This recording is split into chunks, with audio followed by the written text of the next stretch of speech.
Timor es un podcast de última hora en el que buscamos explicar un tema, profundizar sobre un hecho o una historia que nos permita entender el Paraguay que vivimos hoy. Soy Lida Duarte. En este episodio hacemos un recuento de lo que fue el 2024 en materia política y económica, así como sus repercusiones y los desafíos para el próximo año. Las periodistas de última hora, Gabriela Martínez Palma de la sección de Economía y Ruth Benítez de Política, comparten con nosotros informaciones y análisis de sus áreas de trabajo. Emitimos el último episodio del año, hoy viernes 27 de diciembre, y nos tomamos una pausa para retornar en el 2025. Hola Gabriela y Ruth, muchas gracias por compartir con nosotros en un nuevo episodio de Timore. Un gusto saludarte, Lida, un gusto estar aquí con Gaby y contigo también. Hola chicas, ¿qué tal? Un gusto. Para empezar con Gaby, te consultamos primeramente cómo estuvimos en el 2024 con relación al empleo y la pobreza. El informe anual del Instituto Nacional de Estadística indica que la pobreza se redujo en el 2023 en el país. El 22,6% está en situación de pobreza monetaria, el 17,2% tiene pobreza multidimensional y el 28,3% de los hogares tiene al menos una necesidad básica insatisfecha. Esto implica que más de 1,5 millones de personas en Paraguay siguen sufriendo algún tipo de pobreza o varias a la vez.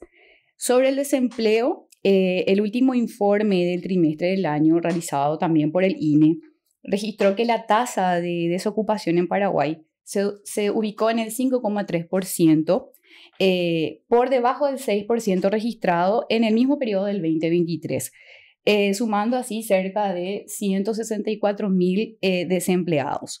Uno de los puntos que más se cuestiona justamente al gobierno del presidente Santiago Peña es la promesa de generar estos puestos de trabajo, cerca de 500.000 en ese periodo de 5 años, y sería cerca de 100.000 por año, cuestión que hasta el momento no se pudo cumplir. Este es un esfuerzo que vino realizando el gobierno, tanto con el sector privado, porque depende mucho de este sector para que exista esa generación de empleo y se pueda combatir la pobreza y también generar esos ingresos para esta población que está en desempleo. Mientras tanto, ¿en qué estuvo concentrada la clase política, Ruth? Bueno, la agenda de Santiago Peña estuvo muy enfocada sobre todo en el posicionamiento de Paraguay a nivel internacional.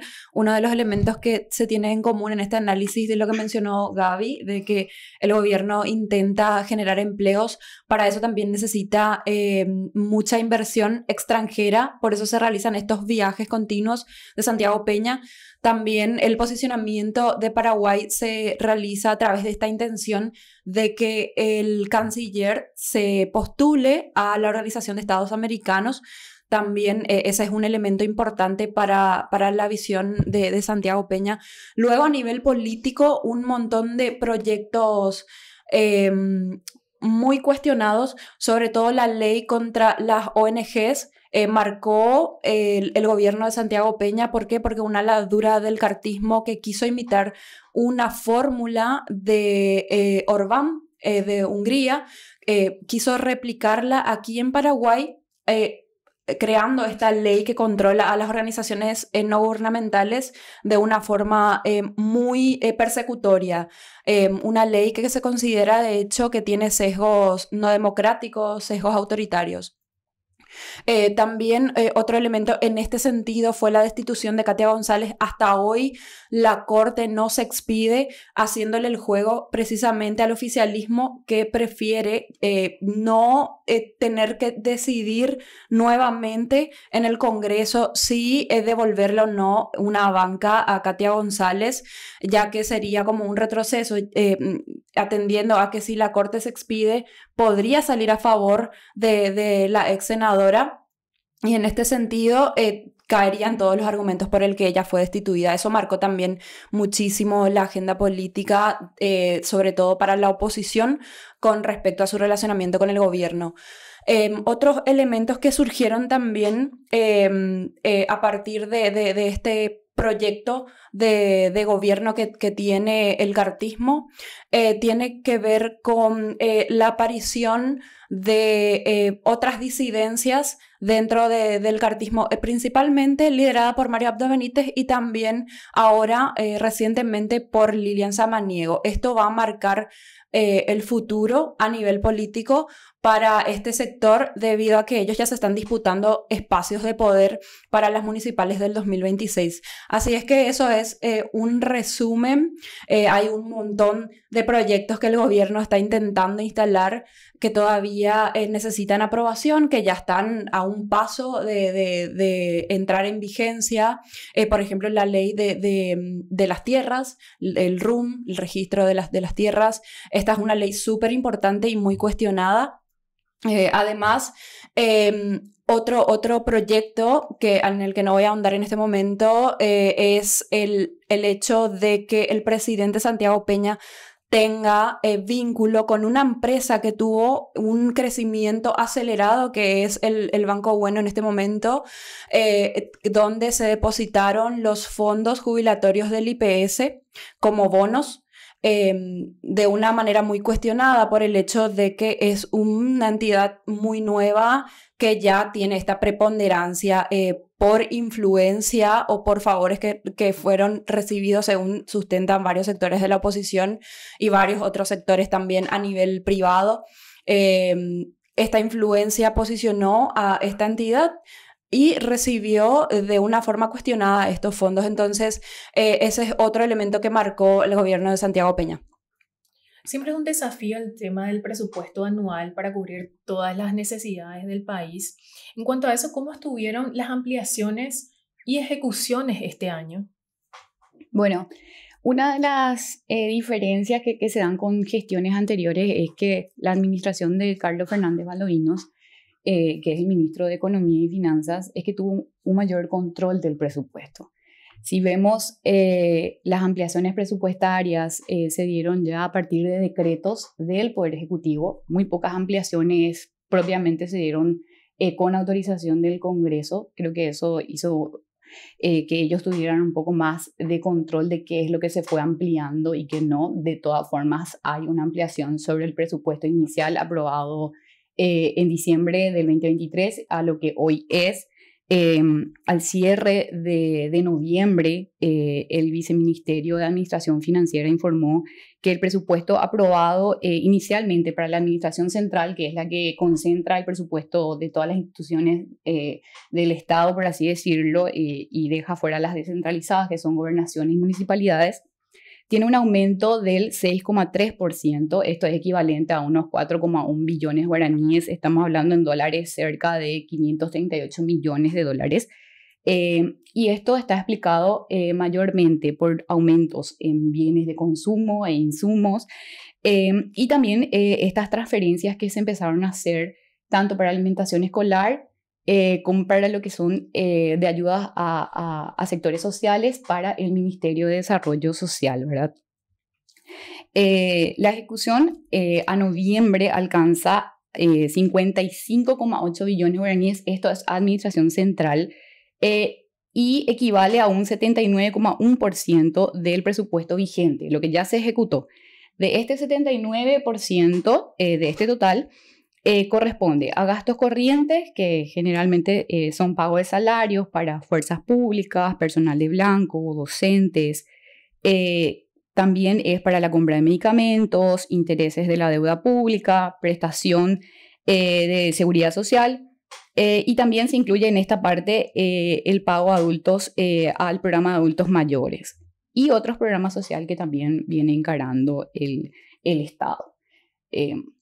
Dentro de las ampliaciones, siempre creo que se dieron más prioridad para cuestiones de salud, entre las ampliaciones que estuvimos viendo, ¿verdad? Y se hicieron más una especie de cambios de ingresos, no se dieron tantas esas ampliaciones para salarios, que eran más las que constantemente se daban en años anteriores. También hay que decir que en este gobierno creo que hay mucho más control sobre qué tipo de ampliaciones se están dando y se rescata bastante este tipo de acciones de parte del gobierno con respecto al presupuesto.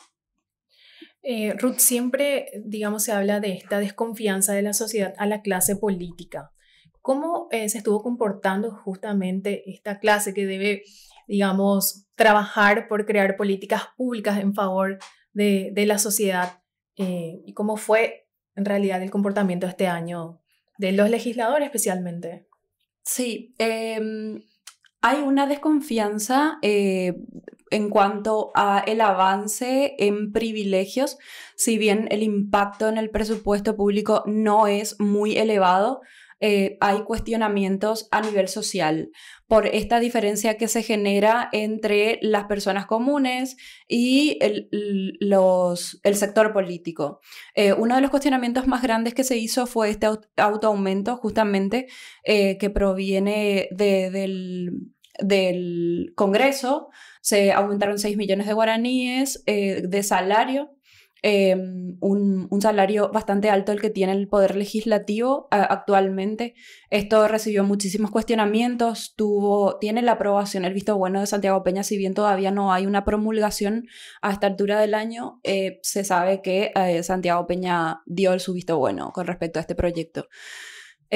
Si bien yo particularmente no concentraría todos los males del país en este proyecto, porque de hecho no es así. Hay otras cosas mucho peores que se están realizando. Hay otros proyectos que son muy cuestionados y que afectan a distintos sectores de la sociedad, pero digamos que esto es como un elemento de polémica el hecho de que se aumenten el presupuesto, los legisladores, hay como un sentimiento de desigualdad, la gente siente que el privilegio de ellos es a costa del bienestar del ciudadano. Eso fue algo que lograron a partir de este privilegio. También el hecho de que se contraten familiares en la función pública por influencia de las autoridades que están en el poder, en este condicionamiento de una competencia desleal, personas que se capacitan, personas que intentan acceder a puestos públicos pero no acceden, sin embargo otros que no tienen méritos están ocupando un cargo del Estado simplemente por ser un familiar de un político. Es el ejercicio de poder, esto sucede siempre y sucede en todas partes. Es una lucha que se tiene de los diferentes sectores por ocupar estos espacios y es también se transmite también como un hecho de injusticia. Esto generó al principio del gobierno de Santiago Peña como una crisis. Ellos tuvieron que salir a justificar un montón de veces esta situación. Incluso anunciaron que el proyecto de ley del servicio civil sería una solución que no es. Finalmente no les afecta en ese sentido porque ellos van a seguir teniendo autonomía para esto. Sin embargo, yo quiero dar más hincapié en otros proyectos que son realmente los que más afectan a nivel social. Por ejemplo, este anuncio de reforma laboral que quiere hacer el presidente de la República. Él habló específicamente en un momento, si bien todavía no hay un proyecto presentado, habló específicamente de afectar el hecho del el beneficio que tienen los trabajadores de su antigüedad laboral. Él dijo, vamos a eliminar la antigüedad laboral, el hecho de que tengan inmunidad de despido por el simple hecho de tener esta antigüedad. Habló en ese sentido el presidente justamente después de una reunión con los empresarios. Esta es una concesión que hizo el presidente al sector empresarial, porque es este sector es al que mucho se enfoca el presidente de la República. Estas reformas a nivel laboral se dan justamente para favorecer a este sector. No se piensa en el trabajador. De hecho, el proyecto sancionado recientemente en el Congreso de esta reforma que se da en IPS, que es sobre el cálculo jubilatorio, que anteriormente era de 10 años, ahora pasa a ser de 3 años, es una desventaja enorme para el trabajador este cálculo, es decir, todo lo que se piense de IPS en cuanto a su presupuesto, en cuanto a su situación financiera, la solución recae en el trabajador que de por sí ya está en este país desprovisto de seguridades, en condiciones súper precarias, y nuevamente una ley que proviene del Ejecutivo termina afectándola de esta manera. Entonces hay otros proyectos mucho más relevantes. También el hecho del giro que se da en este proyecto global de gobierno del cartismo que trasciende este gobierno, es decir, ellos ya están mirando otros periodos de gobierno, de mudar el eje económico hacia el sector financiero especulativo. Es por eso que este sector se fortalece y es por eso que el presidente de la República tiene negocios a partir de ahí. También varios actores de su gabinete, una de ellas ya se retiró, que es Lea Jiménez. Ella también tenía intereses en este sector, y este sector está muy favorecido. No así el sector de los trabajadores, no así el sector social. Ese también es otro elemento muy importante de este gobierno, que trabaja en la reducción del espacio público, en la reducción del movimiento social. Cuando ellos hablan de una ley contra las organizaciones no gubernamentales, en realidad se afecta al movimiento social, porque hay muchas de estas organizaciones que afectan a organizaciones que ayudan a organizaciones campesinas, a organizaciones indígenas, que están luchando por la tierra. Sin embargo, el gobierno actúa de esa manera. Justamente este proyecto del registro único nacional, que el proyecto, el presidente presenta junto con la Corte como un proyecto que va a salvar todos los problemas de superposición, va a ordenar a todas las propiedades de la tierra, que es un gran problema acá en Paraguay, es cierto. Ese es un gran problema que da inseguridad jurídica. Sin embargo, no hay una visión política cuando se presenta este proyecto. ¿En qué sentido? Que hay un 1 o 2% de toda la propiedad está concentrada, de la tierra productiva está concentrada es decir, el 80% de la tierra productiva está concentrada en 1 o 2% de la población, pero de eso no se habla cuando se habla de la problemática de la tierra. Es decir, hay muchos sectores y analistas que dicen que este proyecto en realidad va a blanquear aquellas tierras mal habidas, va a blanquear todo el problema que se tiene en cuanto a titulación. Nosotros tenemos un caso emblemático, que es el caso Curuguatú, con Campos Morumbi. En esa años después, este sector termina recuperando, pero tuvo que haber muertes para poder recuperar esas tierras. Es decir, esta ley no va a contemplar las injusticias que se dan a nivel de propiedad privada. Entonces, son un montón de proyectos los que finalmente hicieron que este gobierno en realidad sea impopular. Otro elemento que no se menciona prácticamente en los medios, es muy poco mencionado y que quiero utilizar este espacio justamente para hacerlo, es la acción cultural que tiene el gobierno. Si bien hay un montón de acciones, un montón de proyectos que beneficiaron a los espacios culturales, como la recuperación del puerto para espacios culturales, el ferrocarril, la calle Palma, muy lindos proyectos. Sin embargo, a sectores que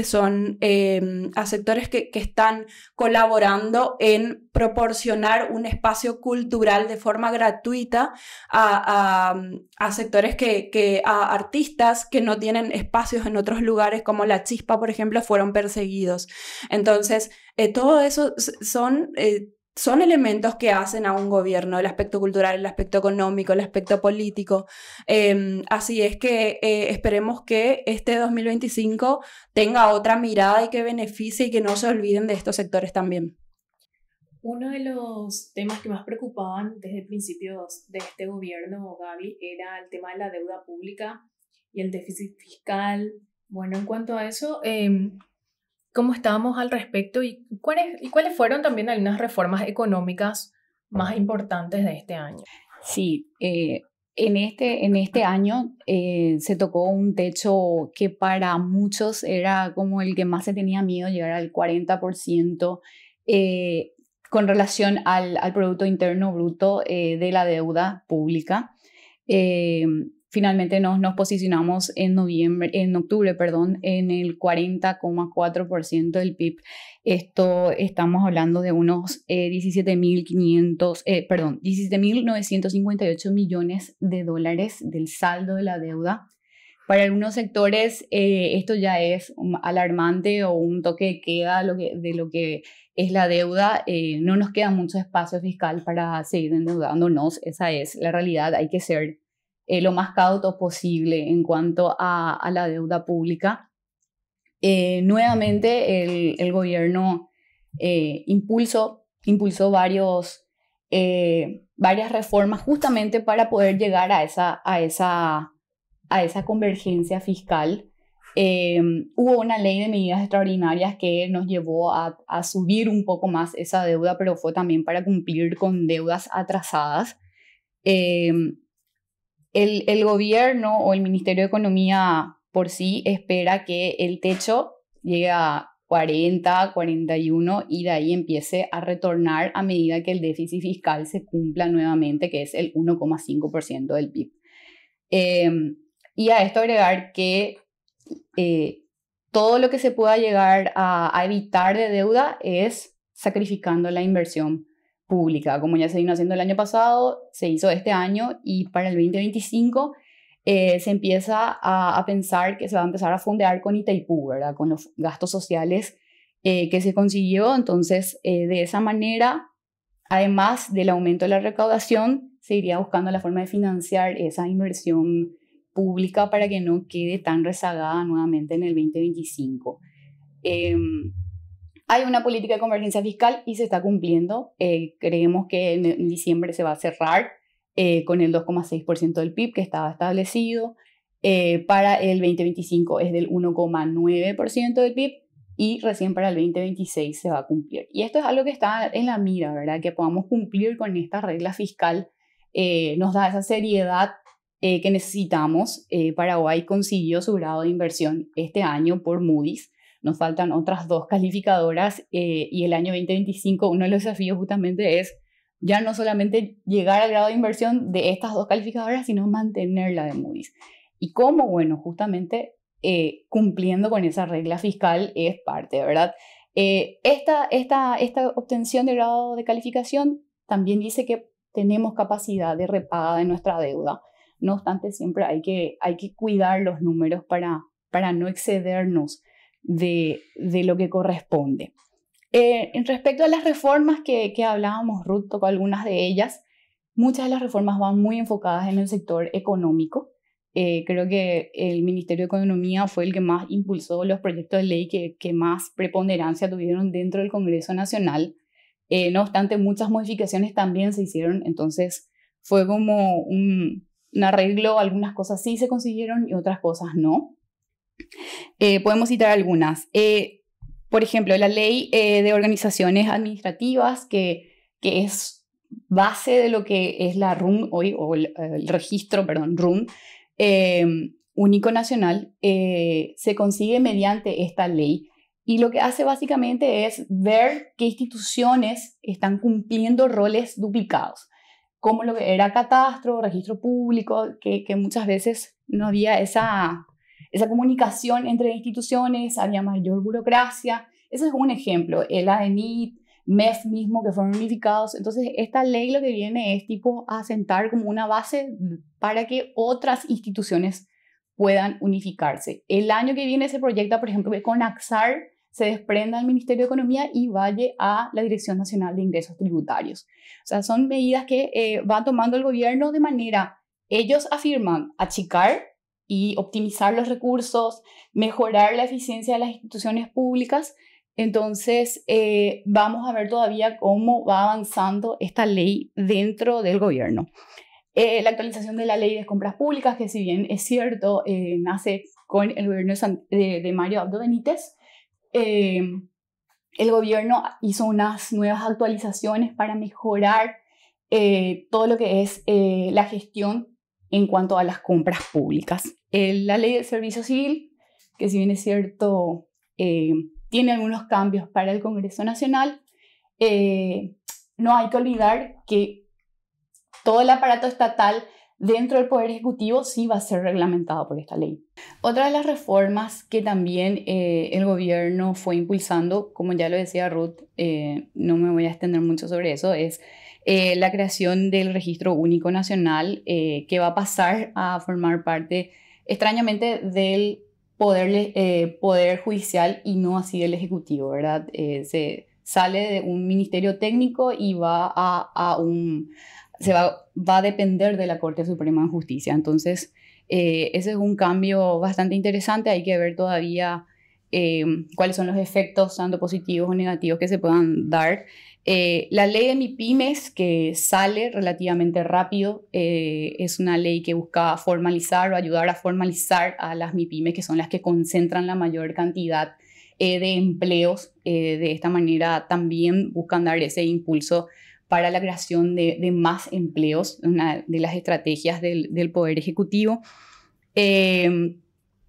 La modificación de la Carta Orgánica del IPS, que básicamente tiene tres cambios importantes dentro de las modificaciones. Uno hablaba, Ruth, en el cálculo del haber jubilatorio, que pasa de 36 meses a 10 años. Para el cálculo, posteriormente también está el redireccionamiento de fondos que anteriormente iban para el Ministerio de Trabajo y para el Ministerio de Salud, y que ahora van a ser concentradas dentro del IPS para ayudar a los fondos. Ellos hablan fondos de maternidad y de salud. Entonces, es la manera de fondear un poco este fondo, por así decirlo. Y después también en la parte administrativa, ¿verdad? Todo lo que se estaba usando de ingresos se concentraba 1,5% para todo lo que era la gestión pública. Y ahora se reduce a 1%, justamente de manera a tener mayores recursos para la institución. Y la ley de alianza público-privada, que tiene media sanción, es otra de las leyes que el Poder Ejecutivo espera poder sacar lo más pronto posible, porque justamente busca incentivar que las empresas privadas busquen la manera de fondear en nuevas inversiones. Y es una ley que viene a actualizar un poco la otra, que no, por lo visto no está llamando mucho la atención de las otras empresas. Entonces, la intención sería impulsar un poco más al sector privado a que invierta en obras públicas. Ruth, estuvimos hablando, bueno, todo este periodo de que el cartismo tiene mayoría absoluta en el Congreso y está copando todos los poderes del Estado prácticamente. En ese sentido, ¿cuáles fueron sus estrategias para mantener este poder o inclusive para aumentar? Bueno, el cartismo hace un muy buen trabajo de ocupar poder, de ocupar espacios y de ejercer poder, tanto a nivel territorial como a nivel estatal. Digamos que lo más visible en ese sentido es este proyecto reciente que lo impulsa Basilio Núñez, de aumentar el periodo que se mantiene en el Congreso como presidente de este poder del Estado. Bachi, en lugar de entregar su mandato ya en el 2025, lo va a hacer recién en el 2027. Todo el periodo electoral lo va a pasar sentado en esa silla de poder. Es muy importante el Congreso para el poder político. ¿Por qué? Porque aquí hay cargos, hay decisiones, hay contratos de funcionarios, hay negociaciones. Entonces, y hay también muchos recursos para poder llevarlos a territorio, que es lo que más hace el Partido Colorado y que también lo debería hacer la oposición: más territorio, más conexión con la gente, ¿verdad? Solamente que la ventaja que tiene el partido es que tiene el poder de los recursos del Estado. Entonces, una vez que ellos tengan estos recursos, ellos pueden estar conectados con sus feudos. Entonces, por eso es muy importante tener el poder legislativo en mantenido en una ala dura que la dirige justamente Basilio Núñez, que es un gran operador. Incluso él ocupa este cargo pasando por encima de la cabeza de su colega Derlis Maidana, que era el sucesor, que era un pacto, un trato hablado que ellos tenían y que él no cumple. Derlis Maidana dice que hubo una falta de cumplimiento de palabra. Incluso varias fuentes nos dijeron que había una promesa de Santiago Peña que le dice a Derlis Maidana que él tenía que ocupar ese cargo. Entonces esto finalmente no se da. Lo sigue ocupando Batsi y lo va a seguir ocupando según sus proyecciones, incluso hasta el 2028, ¿verdad? Porque es a lo que apunta, a ser de nuevamente elegido y poder terminar este periodo ocupando la presidencia del Congreso. Eso es uno de los proyectos que el cartismo impulsó como una estrategia para poder seguir en los cargos. Otros elementos que también surgen a nivel de ejecutar el poder es justamente alinearse o lograr más apoyo internacional. Hay un factor muy relevante que se mira como parte de la diplomacia o que se mira como parte de las relaciones exteriores del gobierno. Sin embargo, hay un montón de intereses en esta movida que hace Santiago Peña de mantenerse al lado de Israel, a contracorriente de todas las recomendaciones de los foros internacionales, ¿verdad? Que recomiendan estar neutrales, con la embajada en Tel Aviv en lugar de Jerusalén. Sin embargo, Santiago Peña decide apoyar a Netanyahu en todas las votaciones. También decide trasladar la embajada a Jerusalén. Somos el 5º o 6º país, así toda la comunidad internacional se encuentra en Tel Aviv. Sin embargo, Santiago Peña decide trasladar la embajada de Paraguay en esta capital como una señal de apoyo a Israel en una guerra que está siendo muy cuestionada. Precisamente la Corte Internacional ya emitió una orden de captura contra Netanyahu, lo considera como un criminal de guerra. Santiago Peña, sin embargo, está apoyando a este criminal de guerra. Lo que apunta en este sentido es precisamente aumentar la cooperación. ¿Qué es lo que él anuncia a medios internacionales? Es que él está interesado en que Israel aporte más cooperación a Paraguay y a traerlo a ocupar más espacios en Sudamérica en este sentido, incluso en la cuestión del crimen organizado. Acá hay una cuestión muy llamativa, porque lo que busca Santiago Peña, si bien es la cooperación del sionismo internacional, además, en contrapartida, está teniendo un conflicto con la DEA, justamente en este ámbito, en cuestiones de crimen organizado. Ya conocemos todos los papelones que pasó el gobierno en cuanto a su retroceso, porque primeramente anunció una ruptura con la DEA para un programa de inteligencia que es de la Senat con SIU. Esto se rompe posteriormente cuando la DEA contesta y dice que van a dejar sin los recursos y sin toda la cooperación en cuanto a equipamientos y en cuanto a capacitación y agentes. El ministro del Interior, Enrique Riera, dice que la Senat en realidad no puede funcionar sin la cooperación de la DEA.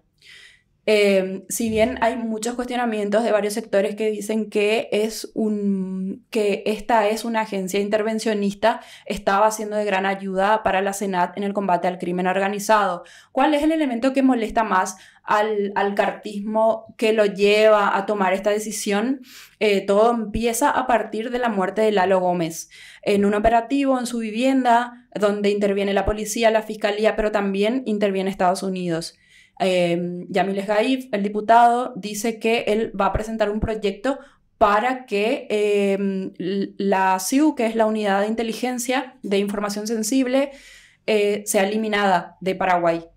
Esto no prospera porque evidentemente es imposible que eso se realice. Va a ser un choque muy grande contra el gobierno de Estados Unidos, del cual el país depende en gran medida.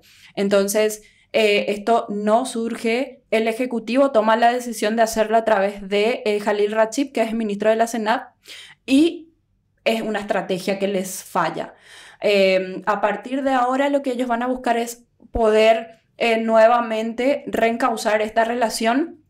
Ellos tienen mucha esperanza en el cambio de gobierno en Estados Unidos porque Donald Trump va a ser el presidente, que ya le hizo un guiño al presidente cuando se estaba reuniendo en Brasil en el G20. Él tiene una confrontación muy grande con Biden. Hay un buen relacionamiento también con Marco Rubio, que va a ser el líder de Estado, el secretario de Estado en Estados Unidos.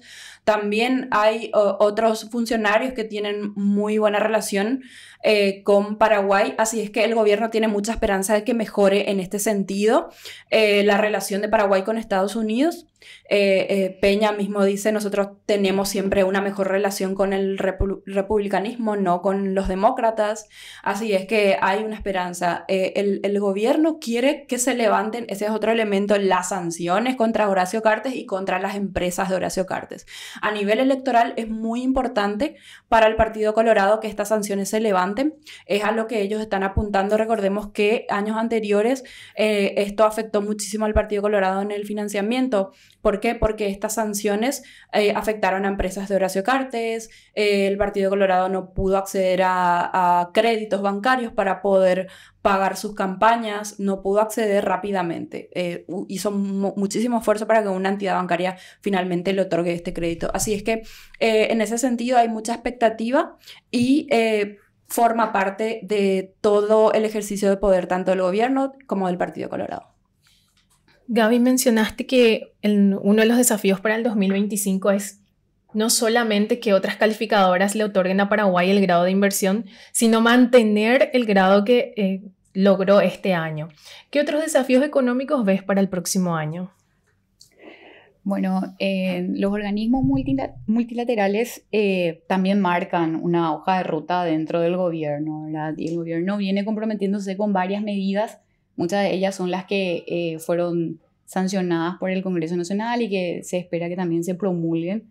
Entonces es un poco predecible el camino por el que van a ir, atendiendo a que tienen que cumplir con esas recomendaciones económicas y también que tienen que ver con la parte institucional. Paraguay tiene muchísimo déficit en cuanto a instituciones. Pero en materia económica, creo que la más importante va por la reforma de la caja fiscal, una caja que tiene un agujero gigante que se cubre con los impuestos de los ciudadanos. Este año, ya a noviembre, 260 millones de dólares es lo que se está cubriendo. Entonces, el desafío es corregir ese déficit, corregir esa pérdida. Mucho se esperaba que fuera en este 2024, pero el gobierno decide postergarlo para el 2025. Se va a necesitar de mucho consenso y el respaldo nuevamente del Congreso. Quizás ahí esté explicado mucho de lo que el Ejecutivo viene aguantando de parte del Legislativo, porque necesita llegar a esas aprobaciones, a esos cambios que son mucho más importantes a nivel económico, ¿verdad? Luego de eso está el que puedan entrar ya en funcionamiento ciertas reformas que se lograron a medida de ley, pero que quedaron todavía en stand-by. Por ejemplo, la Superintendencia de Pensiones, que hasta hoy todavía no entra en funcionamiento. Entonces, el gobierno tiene que empezar a ejercitar esos músculos de que funcionen esas reformas que ya se dieron en un primer paso, pero que tenemos que empezar a ver ya más resultados a partir de ahí. Cumplir con nuestro plan de convergencia fiscal es siempre una prueba para Paraguay, no sobreendeudarnos. Y podemos cerrar, o sea, muchas cuestiones económicas, pero a lo macro. Pero a lo micro el desafío del gobierno siempre está en que el ciudadano pueda sentir realmente que la macroeconomía está bien. Y hacer aterrizar eso tiene que ver mucho con la visión de las políticas públicas que tenga el gobierno para con la ciudadanía. El presupuesto 2025, hay que decirlo, tiene una gran inversión para cuestiones sociales, para salud, para educación, transferencias para los programas de sectores sensibles y también para seguridad.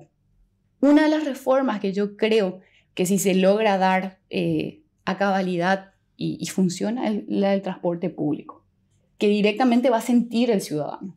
Entonces yo creo que hay muchas cosas malas que podemos contar, pero que hay ciertas cosas que el gobierno pone en prioridad. El paraguayo no es muy exigente con algunas cosas o necesita muy poco para ser feliz. Una de las cosas es el transporte público. Un gobierno llega a solucionar las cuestiones del transporte público y probablemente va a ser catalogado uno de los mejores, porque tan mal estamos que necesitamos cuestiones básicas.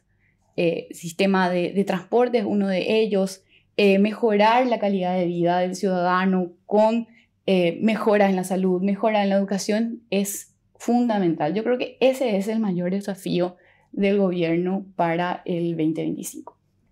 Por otro lado, Ruth, nos vamos acercando a las elecciones municipales, como mencionaste hace un rato, y en medio de internismos, ¿cómo ves que se va a administrar esta puja electoral dentro mismo del cartismo y del Partido Colorado?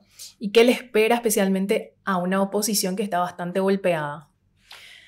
Bueno, la dinámica del Partido Colorado es sumamente cíclica. Siempre sucede que un sector está en el poder, que es el oficialismo, y dentro del mismo Partido Colorado siempre se genera alguna disidencia o alguna oposición, como ellos dicen, somos oficialismo y oposición a la vez. Esta es una ventaja enorme porque todo se concentra finalmente ahí. Toda la disputa, la polarización se concentra dentro del Partido Colorado. Entonces esto hace que sea muy dinámica la nucleación política, haya mucho ejercicio de fuerza, mucha musculatura. Ellos llegan ya posteriormente a las elecciones súper entrenados y ya con una campaña realizada y territorializada a nivel súper elevado. Entonces es una ventaja que ellos tienen y esto es cíclico. Actualmente, si bien el oficialismo, el gobierno de Santiago Peña, con la ayuda enorme y prioritaria de la gestión política de Horacio Cartes como presidente del Partido Colorado, hicieron que la mayor parte de la estructura tanto partidaria como estatal, quede en manos del cartismo. La mayoría de los sectores de disidentes, como Fuerza Republicana, si bien se ganaron gobernaciones, bancas legislativas, municipios, la mayoría finalmente pasó a Honor Colorado. Entonces, este ejercicio lo hizo de forma brillante. El cartismo logró captar todas estas estructuras, así es que se empoderó enormemente ya para mirando a las próximas elecciones.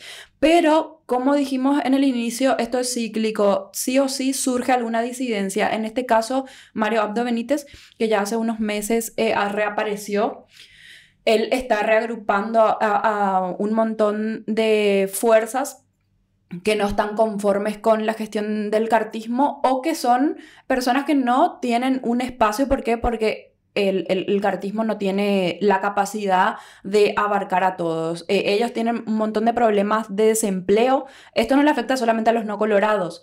Si bien los colorados tienen la ventaja de que pueden acceder a puestos estatales, son personas que se benefician a partir del poder político, sin embargo, ni siquiera dan abasto para su gente. Las bases cuestionan muchísimo que no tienen trabajo. Dicen, yo trabajé por tu campaña, pero vos no me das trabajo. Vos me prometiste esto, pero vos no me das.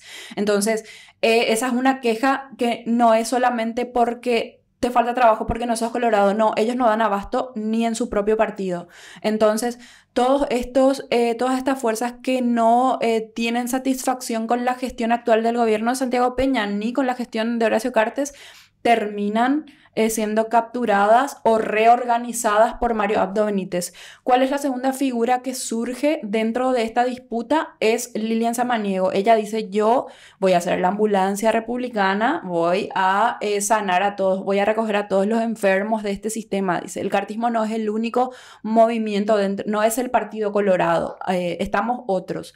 Si bien ella se autocalifica como la madre de la criatura, ella dice que gracias a ella, Horacio Cartes está donde está, porque ella impulsó todo este proyecto desde su llegada, cuando Cartes ni siquiera estaba afiliado, nunca había votado en su vida. Nunca le interesó la gestión del Estado, en realidad ni le interesó el partido, lo único que le interesaban eran sus empresas. Una vez que necesita y se da cuenta de que esto le va a traer más beneficios, él se mete al Partido Colorado. De hecho, un montón de cartistas que hoy están de su lado, antes decían no, él viene a mercantilizar el partido.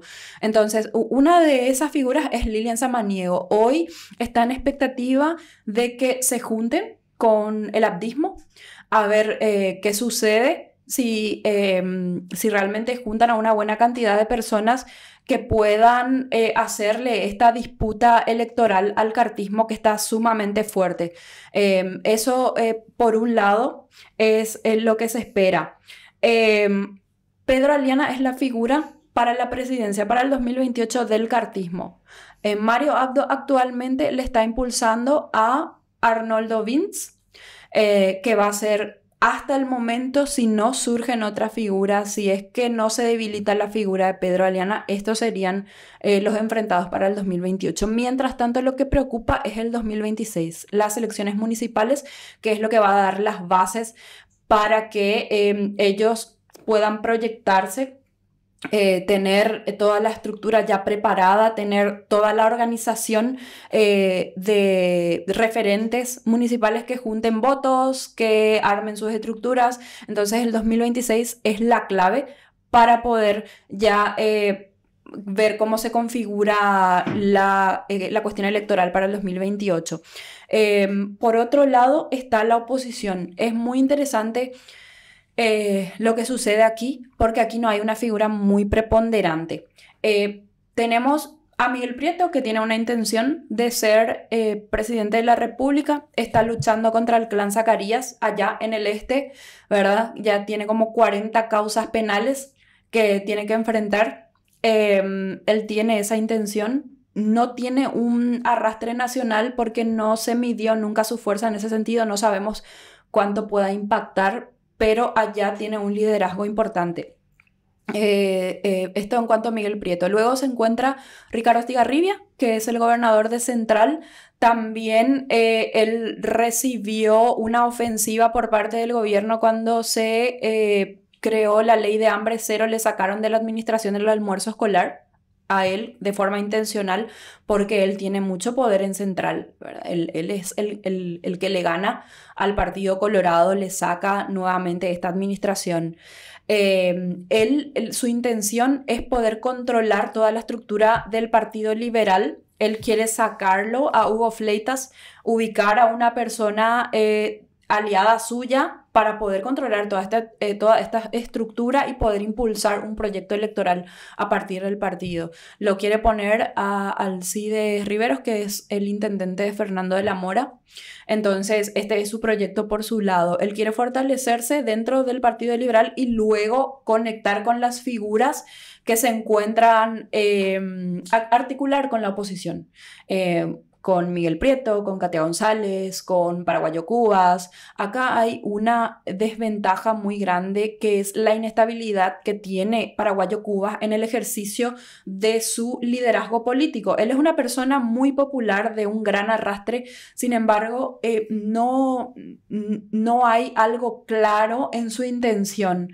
Un día quiere ser candidato, otro día no, un día le apoya a otro día no. Entonces también la oposición dentro de esta organización que tiene, que se llama Concertación, que todavía sigue vigente, es un desafío también cómo se proyecten para el 2028 y cómo logren coordinar y articular todas las fuerzas. ¿Por qué? Porque hay un aprendizaje muy grande que es el fracaso total que tuvo este proyecto liderado por Efraín Alegre. Entonces, hay un montón de visiones a partir de ahí. Primero que Paraguayo Cubas logró captar los votos populares y logró captar la indignación, logró captar la insatisfacción contra las políticas de un gobierno que aumentó la desigualdad. Entonces, él logró captar este voto popular. Sin embargo, esto fue en detrimento del otro proyecto, que era la concertación liderada por Efraín Alegre. Estos votos se van y le saca votos tanto al Frente Guazú como a Patria Querida. Paraguayo Cubas arrastró una enorme cantidad de votos. Esto es lo que le resta al proyecto principal, que era el de Efraín Alegre. Así es que ese va a ser un aprendizaje y una decisión que va a tener que tomar la oposición de cómo poder trabajar con este sector, porque sin este sector, que es el payismo, no se puede. Sin Cruzada Nacional no se puede. Hoy en día es la tercera fuerza, va a tener que ocupar las mesas electorales, van a tener que ocupar ellos. Es imposible no hablar con Paraguayo Cubas. Muchos dicen, yo con él no voy a hablar, yo con él no hago un proyecto político. Sin embargo, no se puede negar de que es una fuerza que existe y hay que aprender o hay que encontrar la forma de gestionar esta articulación. Hay una figura también muy interesante que es la de Katia González, que está articulando con varias organizaciones y va recorriendo territorio ya fuera de el Congreso, porque ella hoy no tiene la fuerza de visibilidad y la fuerza económica también que te da un salario del Congreso. Entonces ella va a tener que articular de otro modo. Así es que estos son elementos en general que están pendientes y que son de lo que estamos muy expectantes. El gobierno utiliza muchos espacios del Estado y muchos actos oficiales para hacer campaña. El mismo Santiago Peña, sin ningún pudor, dijo, nosotros estamos en campaña y hacemos campaña cuando queremos. Entonces, ellos quieren volver a ganar elecciones, recuperar los espacios que fueron perdidos y también volver a capturar todas estas estructuras. Así es que ahí va a estar la expectativa, lo que resulte de esta interna colorada, con por un lado el cartismo, por otro lado el abdismo, y veremos qué hace el clan samaniego, que siempre se ubica en ese tercer lugar. Así es que veremos cómo se configura toda la cuestión colorada, y también esto va a ser muy importante para que la oposición pueda proyectarse. Muchas gracias, Ruth, muchas gracias, Gaby, por compartir con nosotros toda esta información y su análisis también sobre las áreas de trabajo que están día a día recogiendo. Muchas gracias por el espacio. Gracias, Lida, un gusto estar aquí. Este episodio fue producido y conducido por Lida Duarte. Tuvieron como invitadas las periodistas de Última Hora, Gabriela Martínez Palma y Ruth Benítez. La edición de sonido corresponde a Renata Carballo. En la coordinación editorial estuvieron Hilda Rodríguez y Fernando Boxia. Nos pueden encontrar en todas las redes sociales de Última Hora, en nuestro sitio web, así como en Spotify o en su plataforma de podcast de preferencia. Muchas gracias por escucharnos.